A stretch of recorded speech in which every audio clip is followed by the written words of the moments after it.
Bonjour à toutes et à tous et bienvenue sur le coin sport et pop culture. Et aujourd'hui, on va faire du coup, comme d'habitude, le coin achat comics VO du mois de janvier 2024. C'est les vidéos sur lesquelles je reviens sur tous mes achats de single issue que j'ai fait durant le mois de janvier 2024. On attaque tout de suite avec du coup Ultimate Spider-Man, que vous avez déjà vu normalement parce que j'ai fait une vidéo dessus que je vais vous mettre ici ou ici en lien. Donc je vais pas m'attarder très longtemps à part de vous dire que pour le moment le premier numéro est très bon, très prometteur. Les dessins de Keketo sont super bien. Le postulat de départ qu'a voulu Jonathan Hickman, c'est un postulat que j'aime beaucoup personnellement, en tout cas de voir un Peter Parker voilà, plus âgé comme vous pouvez le voir ici. Comme je vous l'ai dit aussi, pour comprendre à 100% l'univers, c'est mieux d'avoir d'avoir lu Ultimate Universe au préalable, dont j'ai fait aussi une vidéo qui va encore une fois s'afficher quelque part ici. Donc je vais pas trop m'attarder dessus parce que j'ai déjà fait une vidéo, mais sachez qu'en tout cas c'est très bien et je suis impatient de voir le second numéro. On s'attaque ensuite du coup à Ghost Machine, qui est un numéro un peu anthologique du tout nouvel univers de Ghost Machine, qui est une sorte de label qui a été créé par Geoff Jones avec plusieurs artistes que personnellement j'aime beaucoup, pour nous présenter en fait plusieurs nouvelles séries qui vont arriver dans ce label-là. Donc il y avait déjà un premier univers qui avait été créé avant que Ghost Machine soit créé, qui était l'univers The Unnamed. Donc on avait déjà Geiger, on avait déjà l'histoire sur un robot, donc je me souviens plus le nom, c'est pas bien. Et du coup il y a Redcoat aussi. C'est franchement très sympa, mais pareil ça va être réservé dans une vidéo que vous allez voir plus tard dans le mois. Donc je vous laisse le temps, je vous laisse vite fait voir quelques petits dessins qui sont très beaux. Donc ça c'est Rook Exodus. C'est la série que j'attends le plus pour que vous ayez un peu idée de ce que j'attends le plus. C'est la série qui est dessinée par Jason Fabok, qui est un dessinateur que j'aime beaucoup. Et globalement, Ghost Machine, c'est un label dont je vais être extrêmement dans l'attente de ce qu'ils vont faire, parce que c'est que des artistes que j'aime beaucoup, donc à voir qu'est-ce qu'ils vont faire plus tard. Et on se retrouve dans la vidéo qui parlera de ce sujet-là plus tard dans le mois. On arrive maintenant du coup à l'Energon Universe, qui est du coup l'univers partagé de Transformers, qui du coup ce mois-ci nous a sorti ces 3 séries régulières. Sauf Void Rivals qui est le premier arc qui a déjà été terminé. On attend la suite qui va sortir dans un mois ou deux. On a du coup la suite de Transformers. Du coup, je vais commencer par vous montrer Transformers tout de suite. Avec une très belle couverture variante de John Boy Meyer, qui est un artiste que j'aime beaucoup. Vous voyez, elle est plutôt sympa. Et écoutez, Transformers, c'est toujours aussi bien. Daniel Warren Johnson, il gère toujours aussi bien le rythme, les relations entre les persos. Donc on s'attache vraiment à tout le monde. Et c'est vraiment une histoire qui est haletante. Elle s'arrête jamais, elle va à 1000 à l'heure. Et en même temps, même en allant à 1000 à l'heure, on arrive à avoir des sortes de micro-pauses qui durent une page où il y a des personnages qui parlent et on s'attache énormément à eux. Donc non, vraiment, pour le moment, Transformers, c'est du tout bon. On continue du coup avec le deuxième numéro de Duke. Donc Duke, c'est un G.I. Joe qui, du coup, dans le numéro précédent, sans trop spoiler, était parti à la recherche de réponses sur les Transformers en se mettant à dos sa hiérarchie. Et du coup, là, on voit sa cavale, il y a des personnages secondaires qui se rajoutent. Ça aussi, c'est une très bonne série que je vous conseille vraiment, parce que vraiment, Duke, pour le moment, en 2 numéros, c'est plutôt très sympa. Personnellement, j'aime beaucoup les dessins. En plus, je les trouve vachement dynamiques de Tom Reilly. Et voilà, je trouve vraiment qu'il y a une sorte de dynamisme qui en ressort. Et que c'est vraiment un style très à lui, Tom Reilly. Et les visages, on peut adhérer ou pas. Moi, perso, je sais pas, j'aime bien. Je trouve ça plutôt sympathique. Donc, pour le moment, ces 2 séries-là, elles sont très cool.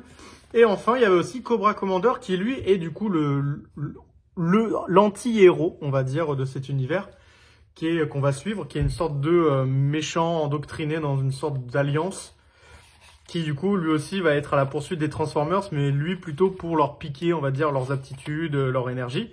Donc là, pareil, on a Andrea Milana au dessin et c'est vraiment très beau. J'aime beaucoup la colorisation, en fait, aussi, que il me semble est faite par Annalisa Leoni. C'est ça, Annalisa Leoni.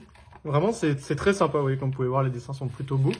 Donc vraiment, c'est pareil, Cobra Commander, c'est une bonne série. Le premier numéro est plutôt sympathique, donc j'ai hâte de voir la suite. Pour le moment, vraiment, le Energon Universe, que ce soit Void Rivals, que pareil, j'ai fait une vidéo qui est sur la chaîne, ou les 3 séries qui ont un rapport direct avec Transformers, c'est du tout bon. Donc je vous encourage à lire le Energon Universe, c'est vachement bien.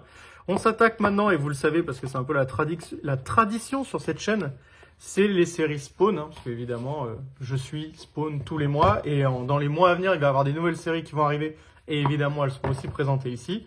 On va du coup commencer avec le numéro 349 de Spawn, qui est l'avant-dernier numéro, avant le numéro anniversaire 350, qui fait que Spawn va encore battre un record, d'avoir le 350e numéro pour une série indépendante. Et comme je le dis tous les mois, mais je le répète au cas où c'est cette première vidéo-là que vous regardez, bah Spawn, c'est vraiment sublimissime, c'est vraiment ultra épique, avec des dessins sublimes, que ce soit n'importe quelle série confondue. Je trouve ça toujours très sympathique. Ça aussi, il me semble que c'est pas la, voilà, c'est la deuxième cover de Colac, et je la trouvais vachement belle aussi, j'aimais bien. Sachant que je sais pas si on peut voir la première cover, mais je ne crois pas. Non, on ne peut pas.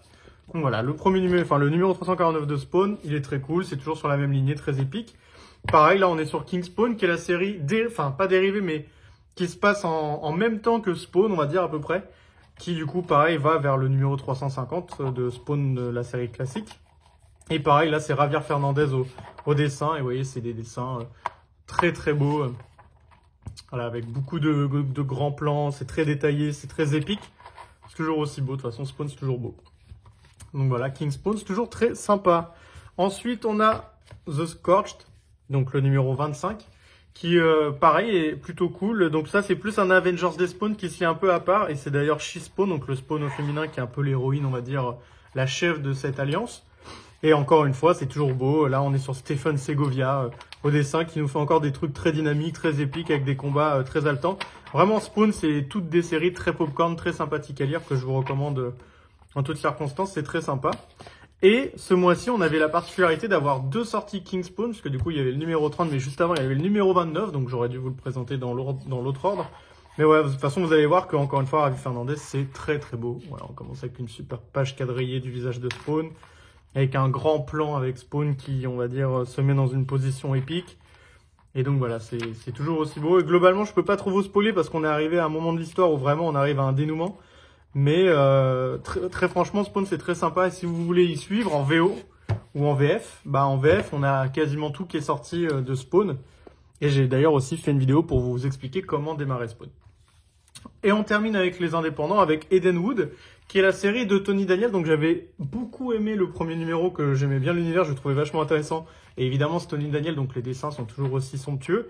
Mais il est vrai que là, au fur et à mesure que les numéros passent, j'ai un peu de mal avec l'univers, avec la narration en fait. Parce que je trouve que l'univers est vachement intéressant, c'est vachement diversifié entre de l'heroic fantasy et en même temps un peu de science-fiction, et du fantastique, un peu de l'horreur. Donc en soi, j'aime bien l'univers, mais c'est vraiment la narration que je trouve très décousue. Donc on a du mal à vraiment comprendre la manière dont l'histoire est racontée. Donc voilà, mais sinon en soi c'est très très beau. Et il faudra sûrement que j'attende d'avoir tous les numéros pour le relire d'un coup, pour essayer de mieux comprendre la manière dont c'est raconté. On s'attaque enfin à DC Comics, avec déjà pour commencer la suite de probablement l'une des meilleures séries au long cours qui est en ce moment chez DC Comics, qui est Poison Ivy, avec la couverture à gauche qui est la couverture classique par Jessica Fong, et la couverture à droite qui est la couverture variante de Yannick Paquette, qui du coup, moi j'aime beaucoup Yannick Paquette, c'est un style que j'aime bien. Pareil, là on est au numéro 18, donc j'ai pas envie de trop vous spoiler non plus, mais globalement ça reste encore, ça continue sur les standards, hein. Que Poison Ivy, c'est toujours une sorte d'anti-héroïne avec un grand propos écologique et sur aussi son combat éco-terroriste. Ça remet en question l'humanité, son combat, sa manière de fonctionner. Et on s'attache énormément à beaucoup de personnages. Et en plus, dans celui-là, comme vous pouvez le voir, il y a du Batman. Et vous verrez pourquoi si vous lisez la série. Et en parlant de Batman, on va enchaîner avec lui, avec le numéro 41 de la série principale de Chip Zdarsky et dessiné par Jorge Jiménez. Donc c'est toujours aussi beau parce que Jorge Jiménez, il dessine très très bien. Et on est à la dernière partie de Mind Bomb, hein, qui est un arc, ma foi, sympathique, très divertissant, mais très blockbuster. Donc pareil, pour le moment, jusqu'à maintenant, le run de Zdarsky m'a pas ébloui. Hein. Je le trouve sympathique, voilà, ça suit, c'est pas horrible, mais c'est pas non plus un banger. Donc voilà. C'est sympathique, les dessins sont très beaux, par contre, si on aime Jorge Jiménez, on est servi. Mais voilà, pour le moment, sinon, pas grand chose à dire sur la série Batman. Par contre, là où j'ai beaucoup de choses à dire, parce que ce mois-ci, on va dire que ça m'aura ruiné, et ça a été un peu désagréable, c'est sur l'event de Titan. Et encore, dites-vous que j'ai pas pris tous les tie-in. Parce que ce mois-ci, il fallait prendre le numéro 7 de Titan, qui est un tie-in, mais bon, c'est un numéro 7 d'une série que tu suis, donc c'est un peu moche d'avoir le numéro 6 et après le numéro 8. Le numéro 4 de Titan Beast World, son numéro 5 et son numéro 6. Je pourrais pas trop vous dire grand chose en vrai parce que j'avais lu le départ, mais là comme il y en a 4 d'un coup qui sont sortis ce mois-ci, j'ai pas eu le temps de tout lire. Je pense que là je vais me lire tout d'un coup, du coup, tout l'event Beast World d'un coup. Mais c'est vrai que, vraiment c'est très agaçant chez DC Comics cette volonté de mettre 150 000 séries différentes pour pouvoir suivre un event. c'est vraiment pas très pratique du tout et c'est pas du tout user-friendly, quoi. Faut limite faire des recherches pour comprendre où sont tous les autres tie-in, quoi. Et du coup, bah, c'est un peu décourageant. Donc moi, j'ai pas pris beaucoup de tie-in, j'ai juste pris Titan parce que ça suit ma série, mais sinon, les autres, j'ai pas eu la volonté, ni les sous d'ailleurs, de les prendre. Ensuite, on va continuer sur une série dont je vous parle depuis 2 mois, qui est une série vraiment coup de cœur et inattendue, c'est The Outsiders. Donc comme je vous dis, moi j'étais quelqu'un qui avait beaucoup aimé le run de Batwoman de J.H. Williams 3, et dans Outsiders, elle y était, donc je l'avais pris par curiosité le premier numéro. Et au final, c'est très sympa, il y a une énorme vibe, un peu, je sais pas comment expliquer, Indiana Jones, Tomb Raider, mélangé à du super-héroïque, un peu de la SF de temps en temps, un peu du fantastique. Là, par exemple, on est dans un délire un peu psychédélique, un peu à la Inception, enfin c'est un peu particulier. Et vraiment, c'est très sympa, ça se suit vraiment. Chaque numéro, pour le moment, est une petite histoire autocontenue. Ce qui fait que si vous voulez démarrer par le numéro 4, par exemple, vous pouvez, parce que ça ne demande pas d'avoir des précédents. Mais vous voyez, c'est très sympa. Voilà, vous pouvez voir que là, il y a plein de Batwoman. Là, voilà. En plus, le dessin, très franchement, alors, je vais vous dire qui c'est qui est au dessin. De Robert Carré, ouais, c'est ça. C'est vraiment un dessin vachement sympa. Donc, non, vraiment, Outsiders, c'est une bonne série. Je sais pas si Urban va y publier en France. Et très franchement, ça m'étonnerait parce que je sais que Batwoman n'a pas ultra bien marché. Mais c'est dommage parce que c'est une série vraiment inattendue et vachement sympathique. Contrairement à Wonder Woman. Alors je sais pas si, parce que j'ai pas eu beaucoup de retours sur les précédentes vidéos, peut-être que vous lisez pas la série, vous, en ce moment, de Tom King. Moi, je la lis.